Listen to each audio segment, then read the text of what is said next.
වෘත්තාකාර මේසයක් වටා ඉන්න මම ගාන ඉස්සලා ඒ වල ඉන්නම්කෝ. ඒකේ තිබුණේ මෙහෙම. වෘත්තාකාර මේසයක් වටා සිසුන් පිරිසක් සමාන පරතරයෙන් අසුන්ගෙන සිටිති. එහි හතරවන සිසුවාට හරියටම ඉදිරියෙන් සිටින්නේ 13 වන සිසුවා නම් එම මේසය වටා සිටින මුළු සිසුන් සංඛ්‍යාව කීයද? අර දාපු ගාන වෙනස් කරලා වෙනත් ගානක් දුන්නා. ආර අප්පා මොකද මේ කතන්දරේ? දැන් ගාන වෙනස්. දැන් ඉස්සලා දුන්නේ මුළු සිසුන් සම්පූර්ණ පුද්ගලයන් ගාන දීලා අපිට දුන්නේ මොකක් කරන්නද? සම්පූර්ණ පුද්ගලයෝ දීලා ඔයාලා කතා කරන්න ඉපා පොඩ්ඩක් ඕ සම්පූර්ණ පුද්ගලයෝ දීලා මේ සිසුවාට ඉස්සරහින් ඉන්න කවුද ඒ වගේ එකක් නේ. දැන් මේක දීලා තියෙන්නේ හතරවෙනි සිසුවාට හරියටම ඉදිරියෙන් 13 වෙනි සිසුවා ඉන්නවලු. එහෙනම් මේසේ වටා ඉන්න යලෝම සමාජිකයන් ගන්න කීයද කියලා අහනවා.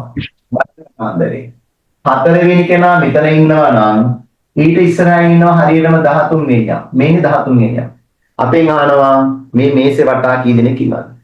එතකොට අර කරපු වැඩේ අනිත් පැත්ත තමයි කරන්න ඕනේ. තේරුණාද? මෙහෙම කරන්නේ. මේ 13 දෙනෙක් ඉන්නවා. ඉස්සරහම ලියාගන්නවා 13. හරිද? ඊට පස්සේ 13ට ඉස්සරහින් ඉන්නවා 4. ඊළඟට ලියා ගන්නවා ඊට යටින් 4. හරිද? දැන් මෙයා 13 වෙනියට ඉන්නවා. ඊට ඉස්සරහින් ඉන්නවා 4 වෙනිය. නැත්නම් 4 වෙනියට ඉස්සරහින් 13 වෙනිය ඉන්නවා. දැන් මේ 13න් 4ක් අඩු කරනවා. 13න් 4ක් අඩු කළොත් කීයද? 13න් 4ක් අඩු කළොත් 9යිනේ නේද? දැන් ඉස්සලා ඔයාලට මතකද අපිට ලැබිච්ච සම්පූර්ණ ගාන අර දැන් සිසුන් 12ක් ඉන්නවා කියපන් 12 දෙකට බෙදලා අපි 6 ගත්තේ. මේසේ වටා සිසුන් 10ක් ඉන්නවා කියපන් 10 දෙකට බෙදලා 5 ගත්තේ. මේසේ වටා සිසුන් 16ක් ඉන්නවා කියපන් 16 දෙකට බෙදලා 8 ගත්තේ. ඒ වගේ මේ බෙදපු එකේ අනිත් පැත්ත කරනවා.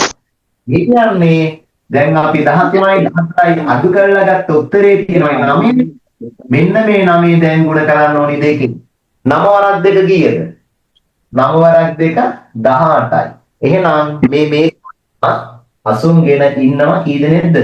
10 දෙනෙක්. උත්තරේ හරි ගියාද? උත්තරේ හරි ගියාද? පොඩ්ඩක් ඉන්න ඔයා හරි ගියාද බලන්න.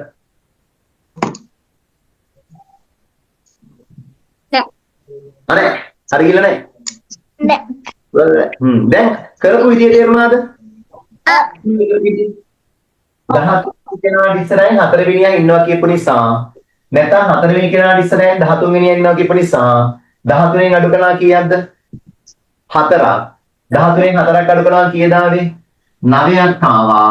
ඒ 9 දෙකෙන් ගුණ කරනවා. ඒතර කීයද ඉඳලා තියෙන්නේ?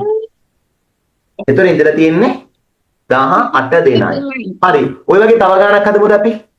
වෘත්තාකාර මේසයක 4 වන අමුත්තා ඉදිරියෙන් 16 වන අමුත්තා ඉන්නවලු. මේසේ වටා සිටින අමුත්තන් ගණන කීයද කියලා අහන්න. පොඩි ක්‍රමයක් කියා දුන්නේ. ඒ ක්‍රමයට හදලා බලන්න.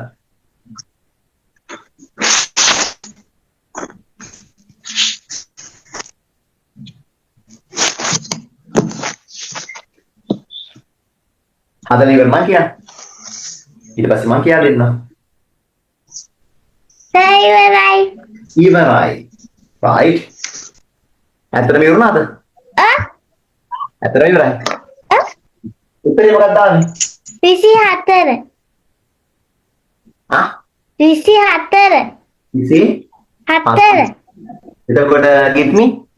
හදුවා. කීයද දාන්නේ? 24. 24.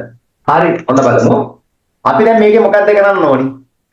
මේකේ කරන්න ඕනි 17. ඉස්සරහාම දැන් 16 වෙනි අමුත්තා ඉස්සරහින් 4 වෙනි අමුත්තා ඉන්නවා කියපු නිසා 16න් 4ක් අඩු කරනවා. 16න් 4ක් අඩු කළොත් කීයද?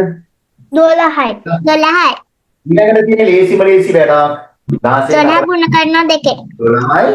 දැන් මේ 12 මොකක් කරනවද? ගුණ කරනවා දෙක ගන්නවා. අපි ගුණ කරනවා කීයෙන්ද? එකේ. දෙකකින් ගුණ කරනවා.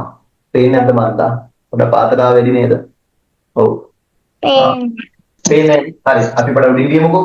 ඔන්න කරන වැඩේ තමයි 16 අහල් දැන් පේනව නේද? 14 16න් 4ක් අඩු කළා 12යි. දැන් 12 සරා දෙක බලනවා. දෙවරක් දෙක 4යි දෙවරක් එක 2යි. උත්තරේ කීයද? 24. හරි. එහෙනම් ඒ ගණන් ගොඩ ගියා.